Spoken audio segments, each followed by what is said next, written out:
Hey guys, how's it going? It's your boy Gazza9919, and what we're doing this week is we're going to be changing the control arms on a Mark 1 Ford Focus.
Basically, what happened with the track control arm is that we had the pinch bolt snap, and this was when I was tightening it. So then we had to go on a wild goose chase. We tried seeing if sorting auto factors was open. They was closed, unfortunately. Scrap yards were all closed in our area, so I had to resort to going on Facebook Marketplace to try and find somebody who was breaking a Focus. Luckily, I found somebody in Mansfield that had a bolt for us. And literally we had to pay £5 for a bolt, which was a bit extortionate, but you know, it's one of those situations where it's like, well, how desperate are you? So yeah, we've got that done. I'm not really going to film the other side of it because it's as good as rinse and repeat, just the 4 bolts. You've got the one bolt where the pinch bolt is, where the bottom ball joint is, and then you've got another bolt where the bushing is that goes in sideways, and then you've got another 2 bolts that hold the other bushing in that's closest to the passenger footwell. So yeah, it's basically rinse and repeat on the same side.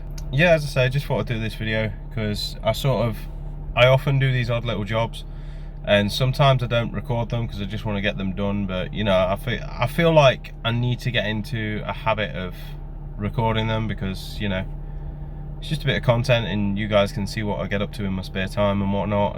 But that is it for this video anyway. If you did enjoy it, please don't forget to hit that like, subscribe, maybe even hit that bell icon for notifications on future uploads. Until the next time, peace.